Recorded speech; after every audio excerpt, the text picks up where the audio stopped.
Hello everyone, welcome to success with Rai academy. 10 मई 2024 के दैनिक जागरण के राष्ट्रीय संस्करण को आज के इस वीडियो में हम डिस्कस करेंगे। तो चलिए वीडियो को स्टार्ट करते हैं। और यहाँ पर जो सबसे पहली हेडिंग ली गई है वो है ईडी की दलील, चुनाव प्रचार करना ना तो मौलिक और ना ही संवैधानिक अधिकार है। देखिए, सुप्रीम कोर्ट ने जो मनी लॉन्ड्रिंग का मामला चल रहा है मुख्यमंत्री अरविंद केजरीवाल के खिलाफ, उसको चुनाव प्रचार के लिए अंतरिम जमानत दिए जाने का संकेत जरूर मिला था, लेकिन संभवतः शुक्रवार को आने वाले फैसले से पहले ईडी ने तो हलफनामा पेश किया है। वह इस फैसले को मुश्किल बना सकता है। ईडी ने कहा है कि आज तक किसी भी राजनेता को चुनाव प्रचार के लिए अंतरिम जमानत नहीं दी गई है, और जेल में बंद वह व्यक्ति स्वयं भी प्रत्याशी क्यों न रहा हो, जबकि केजरीवाल तो उम्मीदवार भी नहीं है। ऐसे भी कई उदाहरण हैं कि अपराधी जेल से ही चुनाव लड़े और जीत भी गए, लेकिन उन्हें कभी इस आधार पर जमानत नहीं मिली है कि उन्हें प्रचार करने के लिए जाना हो। वैसे भी चुनाव प्रचार ना तो संवैधानिक अधिकार है और ना ही मौलिक अधिकार है। ईडी ने हलफनामे में कहा है कि ऐसा होने से कानून का उल्लंघन करने वाले हर अपराधी को राजनेता बनने और वर्ष भर प्रचार करने के मोड में रहने का प्रोत्साहन मिलेगा। राजनेता आम आदमी पार्टी से ऊपर होने और विशेष दर्जे का दावा नहीं कर सकता है। सुप्रीम कोर्ट केजरीवाल की अंतरिम जमानत पर शुक्रवार को आदेश दे सकता है। यह चुनाव विकास के लिए वोट व जिहाद के लिए वोट के बीच है। केंद्रीय गृह मंत्री अमित शाह ने गुरुवार को कहा कि 2024 का जो चुनाव है वो विकास के लिए वोट एवं जिहाद के लिए वोट के बीच है, और प्रधानमंत्री नरेंद्र मोदी की भारतीय गारंटी एवं राहुल गांधी की चीनी गारंटी के बीच है। तेलंगाना में भोंगीर संसदीय क्षेत्र की एक रैली में ऑल इंडिया मजलिस ए इत्तेहाद उल मुस्लिमीन यानी कि AIMIM, भारत राष्ट्र समिति की तिकड़ी व तुष्टीकरण की ABC बनाते हुए शाह ने कहा कि ये दल रामनवमी का जुलूस नहीं निकालने देते हैं, नागरिकता संशोधन कानून का विरोध करते हैं, हैदराबाद मुक्ति दिवस यानी कि 17 सितंबर नहीं मनाने देते हैं। इन सब बातों का उन्होंने यहाँ पर जिक्र किया और बताया कि अभी तक हुए लोकसभा चुनाव के जो चरण हैं, 3 चरण हैं, उसमें भाजपा ने लगभग 200 सीटें हासिल कर ली हैं और 400 सीटों का लक्ष्य हासिल करने में मदद के लिए तेलंगाना को वोट करने की जरूरत है। 2019 में लोकसभा चुनाव में भाजपा ने तेलंगाना की 17 में से 4 सीटें जीती थीं। वर्तमान चुनाव में भाजपा 10 से ज़्यादा सीटें जीतेगी, ऐसा अमित शाह बोल रहे हैं। हरियाणा की नायब सिंह सरकार का संकट बढ़ा। हरियाणा में लोकसभा चुनाव के बीच मुख्यमंत्री नायब सिंह सैनी के नेतृत्व वाली भाजपा सरकार का संकट बढ़ गया है। जननायक जनता पार्टी के वरिष्ठ उपाध्यक्ष एवं पूर्व उप मुख्यमंत्री दुष्यंत चौटाला ने गुरुवार को राज्यपाल बंडारू दत्तात्रेय को पत्र लिखकर सैनी सरकार का फ्लोर टेस्ट कराने की मांग की है। इसके तुरंत बाद कांग्रेस ने राज्यपाल से मिलने का समय मांगा। भाजपा सरकार को समर्थन दे रहे 3 निर्दलीय विधायकों रणधीर गोलन, धर्मपाल गोंदर और सोमवीर सांगवान के पाला बदलने तथा कांग्रेस के समर्थन देने की घोषणा से राज्य में नई स्थिति पैदा हो गई है। एक दिन पहले बुधवार को पूर्व मुख्यमंत्री भूपेंद्र सिंह हुड्डा ने दुष्यंत को चिट्ठी लिखने की चुनौती दी थी और कहा था कि उसके बाद कांग्रेस के विधायक राज्यपाल से मिलकर नायब सिंह सैनी की सरकार को बर्खास्त करने अथवा विधानसभा का विशेष सत्र बुलाकर बहुमत साबित करने की मांग करेंगे। राणा की चुनौती, 15 सेकंड हट जाए पुलिस फिर देखिए, AIMIM ने कहा डरते नहीं। AIMIM अध्यक्ष असदुद्दीन ओवैसी और उनके भाई अकबरुद्दीन पर तीखा हमला करते हुए भाजपा की जो नेता हैं और अमरावती से पार्टी उम्मीदवार नवनीत राणा ने कहा कि अगर पुलिस को 15 सेकंड के लिए ड्यूटी से हटा दिया जाए तो भाइयों का पता नहीं चलेगा। असल में राणा ने यह तीखा हमला AIMIM विधायक अकबरुद्दीन ओवैसी के 2013 के उस विवादास्पद भाषण के जवाब में किया था, जिसमें उन्होंने कहा था कि अगर पुलिस को हटा दिया जाए तो देश में हिंदू मुस्लिम अनुपात को संतुलित करने में सिर्फ उन्हें 15 मिनट लगेंगे। राणा ने कहा कि छोटा वाला यानी कि अकबरुद्दीन कहता है कि 15 मिनट के लिए पुलिस हटाओ, हम दिखा देंगे कि हम क्या कर सकते हैं। मैं छोटे वाले से कहना चाहती हूँ कि तुम्हें 15 मिनट लगेंगे, हमें तो केवल 15 सेकंड चाहिए।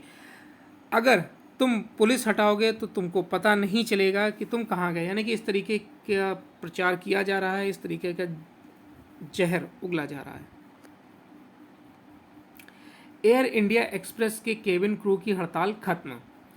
टाटा समूह के स्वामित्व वाली एयर इंडिया एक्सप्रेस के केबिन क्रू ने अपनी हड़ताल वापस ले ली है और ड्यूटी पर लौटने का फैसला किया है। कथित कुप्रबंधन के विरोध में मंगलवार रात से केबिन क्रू के एक वर्ग ने बीमार पड़ने की सूचना देना शुरू कर दिया था। इस कारण एयरलाइंस को गुरुवार को दूसरे दिन अपनी 85 उड़ानें रद्द करनी पड़ी थी, जबकि 283 उड़ानों का संचालन हुआ। इससे हजारों यात्री परेशान हुए। 2 विमानों में एयरलाइन की 170 से ज़्यादा उड़ानें रद्द करनी पड़ी थी। सूत्रों ने बताया कि गुरुवार को भी लगभग 250 केबिन क्रू ने बीमारी की सूचना दी थी, जबकि मंगलवार रात से बुधवार तक लगभग 200 केबिन क्रू ने बीमारी की सूचना दी थी।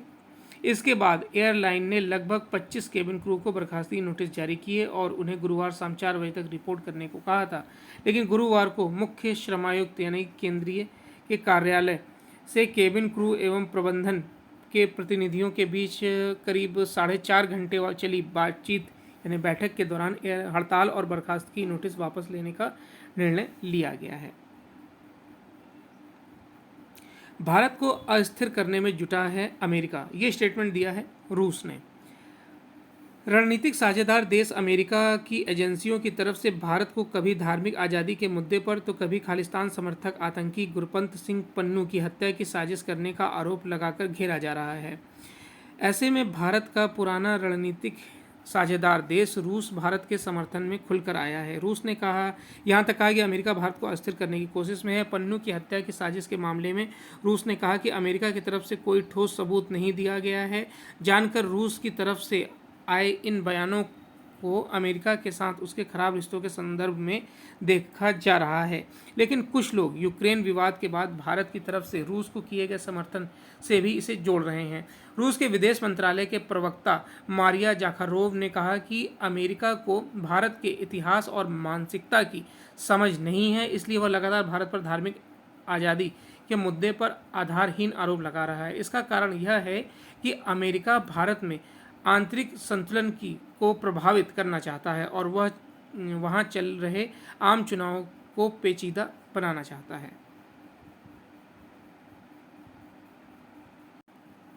नेक्स्ट न्यूज़ है कि परस्पर हितों से तय होंगे भारत व मालदीव के रिश्ते, जयशंकर।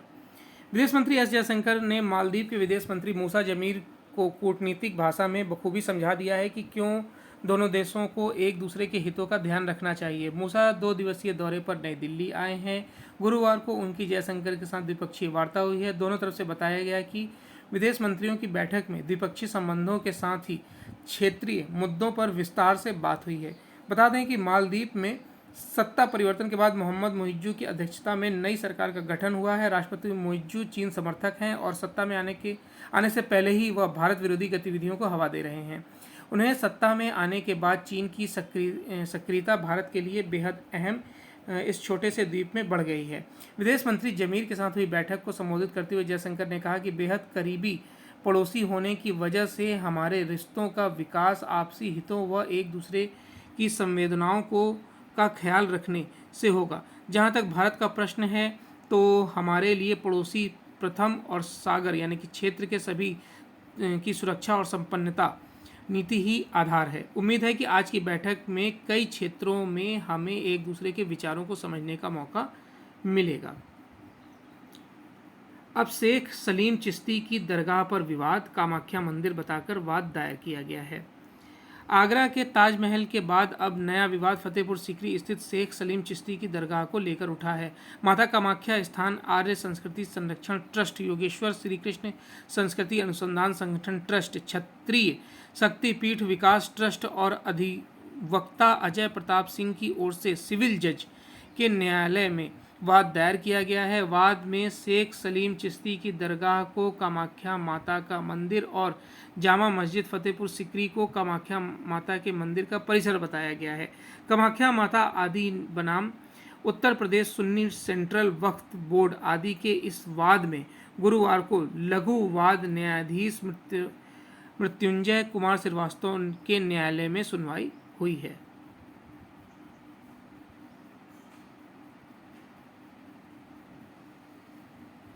आंगनवाड़ी कार्यकर्ता ग्रेजुएटी लाभ पाने के पात्र। एक बेहद महत्वपूर्ण फैसले में त्रिपुरा हाई कोर्ट ने कहा है कि आंगनवाड़ी कार्यकर्ता ग्रेजुएटी लाभ पाने के पात्र हैं। कोर्ट ने प्रदेश सरकार को यह सुनिश्चित करने का निर्देश दिया है कि राज्य के सभी आंगनवाड़ी कार्यकर्ता पूर्व प्रभावी तिथि से ग्रेजुएटी भुगतान अधिनियम 1972 के तहत कवर किए जाएं। जस्टिस एस दत्त पुरकायस्थ की एकल पीठ के फैसले के मुताबिक ICDS योजना के तहत कार्यरत सभी आंगनवाड़ी कार्यकर्ता एवं सहायक सेवानिवृत्त होने के बाद ग्रेजुएटी धनराशि हासिल करने के पात्र होंगे और इसमें सेवानिवृत्त हो चुके लोग भी शामिल हैं। सुप्रीम कोर्ट की पहली महिला जज फातिमा बीवी को मरणोपरांत पद्म भूषण। राष्ट्रपति द्रौपदी मुर्मू ने गुरुवार को राष्ट्रपति भवन में आयोजित नागरिक अलंकरण समारोह में सुप्रीम कोर्ट की पहली महिला न्यायाधीश फातिमा बीवी को मरणोपरांत पद्म भूषण से सम्मानित किया है। समारोह में गुजरे जमाने की अभिनेत्री वैजयंती माला और तेलुगु स्टार कोडिनेली चिरंजीवी को पद्म विभूषण से सम्मानित किया गया। दिग्गज अभिनेत्री वैजयंती माला को 1968 में पद्मश्री पुरस्कार से सम्मानित किया जा चुका है। पद्म पुरस्कार देश के सर्वोच्च नागरिक सम्मान है। इसके तहत पद्म भूषण, पद्म विभूषण और पद्मश्री पुरस्कार से सम्मानित किया जाता है। नेक्स्ट न्यूज़ है एडिटोरियल पेज से। एडिटोरियल पेज पर पहला आर्टिकल है कि संसदीय प्रणाली की समस्याएं। देखिए, संसदीय प्रणाली की सीमाओं को देखते हुए राष्ट्रपति प्रणाली पर विचार करना चाहिए। वैसे सभी हमारी व्यवस्था संसदीय है, किंतु व्यवहार में राष्ट्रपति वाली है।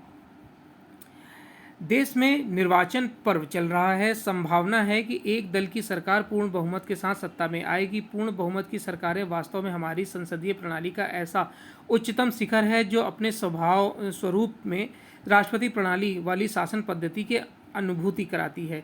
राष्ट्रपति व्यवस्था में आम जनता सीधे राष्ट्रपति के लिए वोट डालती है। हमारी व्यवस्था संसदीय है, किंतु व्यवहार में वह राष्ट्रपति वाली है।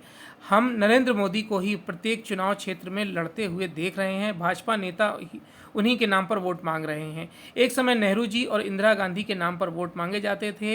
यह व्यवस्था अमेरिकी राष्ट्रपति चुनाव जैसी ही है। जैसे नेहरू जी देश में कहीं से भी लड़कर चुनाव जीत सकते थे, वैसे ही आज मोदी भी कहीं से भी लड़कर चुनाव जीत सकते हैं। बीते 7 दशकों में देश ने संसदीय प्रणाली अनुभव की है। इसकी सीमाएं स्पष्ट हो रही हैं। उसमें कुछ अस्थिरता के लक्षण होते हैं, जबकि विकास के लिए स्थिरता आवश्यक है। सीमित आबादी एवं सीमित क्षेत्रफल के लिए भाषा, भाषी एवं एक सांस्कृतिक धार्मिक क्षेत्रीय स्वरूप के यूरोपीय देशों में संसदीय या वेस्टमिंस्टर प्रणाली सुविधाजनक व्यवस्था हो सकती है। राष्ट्रपतीय प्रणाली में बंधुआ राष्ट्रपति नहीं हो सकते हैं। इसमें वैकल्पिक या गैर जिम्मेदार सत्ता केंद्र का विकास असंभव है। हमारे यहाँ सक्षम राष्ट्रीय नेताओं के अभाव का मुख्य कारण यह है कि संसदीय प्रणाली राष्ट्रीय नेतृत्व के विकास की अपेक्षा ही नहीं करती है। इसी कारण कुछ ऐसे नेता एकाएक प्रधानमंत्री बन गए जिनकी देश ने कभी कल्पना भी नहीं की थी। आखिर किसने सोचा था कि देवगौड़ा, गुजराल या मनमोहन कभी प्रधानमंत्री बनेंगे? गठबंधन सरकारें वास्तव में राजनीतिक सौदेबाजी करने वाले क्षेत्रपरक के लिए ही हितकारी होती है, जबकि 140 करोड़ की आबादी का विशाल देश ऐसी व्यवस्था चाहता है जो उसकी समग्र शक्ति एवं क्षमताओं को अभिव्यक्ति दे सके। इसलिए देश को पूर्ण बहुमत की सशक्त सरकार की अपेक्षा होती है, यानी जरूरत होती है।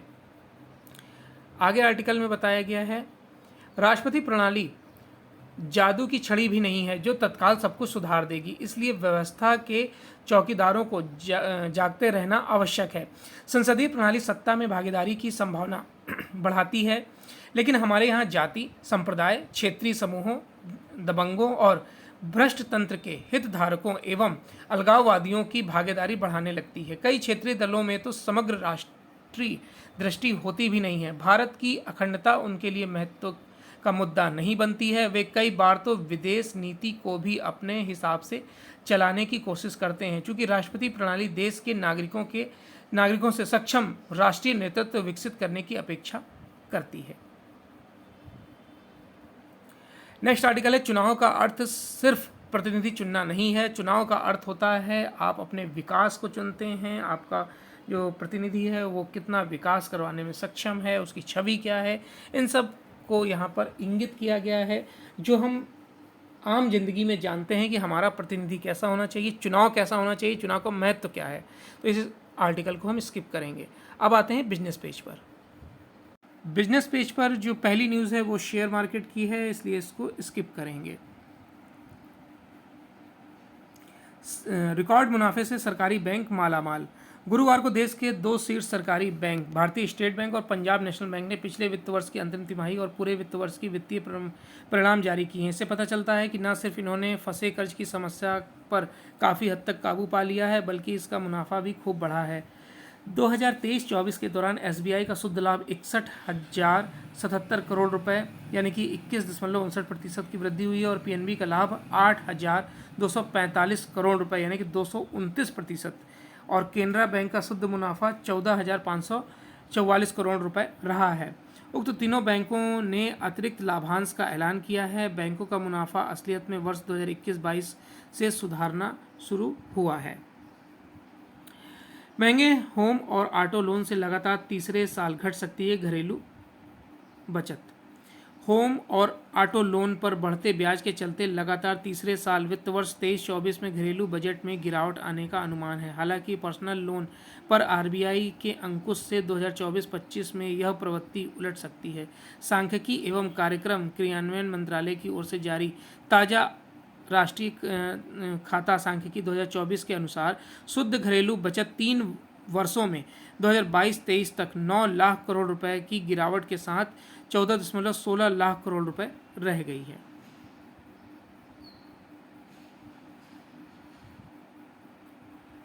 नेक्स्ट न्यूज़ है इंटरनेशनल पेज से, जिसमें युद्ध है, उसको स्किप करेंगे। निज्जर मामला जो गरमाया हुआ है उसको हम डेली डिस्कस कर रहे हैं, इसको भी स्किप करेंगे। यूक्रेन युद्ध, इसको स्किप करेंगे।